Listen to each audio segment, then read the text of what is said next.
साम्राज्य, सामान्यांचा असामान्य आवाज। हल्ली बाजारात विक्री होणाऱ्या पदार्थांमध्ये भेसळीचे प्रमाण वाढले आहे। गाई म्हशीतून दूध जास्त प्रमाणात मिळावे म्हणून काही लोक इंजेक्शन देत आहेत। प्लास्टिकमधून दुधाची विक्री होत आहे। दुधापासून बनवणारा पदार्थ सुद्धा धोकादायक। त्याचबरोबर प्लास्टिकमध्ये खाण्याचा गरम पदार्थ ठेवलेले खाल्ल्यास आरोग्यावर परिणाम होतो। फ्रीजमधील खायचे पदार्थ पुन्हा पुन्हा गरम करून खाणे ते अतिरेक होऊन कॅन्सरला आमंत्रण देते।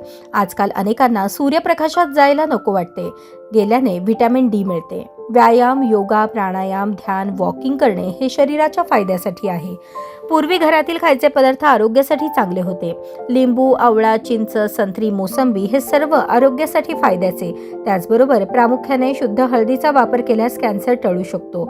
चायनीज पदार्थ आणि त्यापासून होणाऱ्या रासायनिक सॉस यामुळे शरीरासाठी अत्यंत धोका होतो। मैद्यापासूनही तयार होणारे पदार्थ खाल्ल्याने माणूस स्थूल होतो।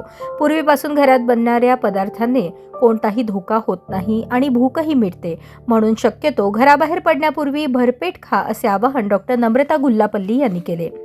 श्री मार्कंडेय सोशल फाउंडेशन संचलित पद्मशाली सखी संघमच्या वतीने महिलांसाठी स्त्रियांच्या दैनंदिन आरोग्य समस्या, कर्करोग, आहार व जीवनशैली यावर प्रतिबंधात्मक उपाय हा कार्यक्रम दत्त चौकातील श्री समर्थ क्लिनिक येथे झालेल्या कार्यक्रमात डॉक्टर नम्रता गुल्लापल्ली बिंगी, डॉक्टर नवनीता रच्चा, सखी संघमच्या अध्यक्षा कल्याणी पेनगोंडा, यंत्रमाग धारक संघाचे खजिनदार अंबादास बिंगी, भाजपचे ज्येष्ठ रामचंद्र जन्नू यांची व्यासपीठावर उपस्थिती होती।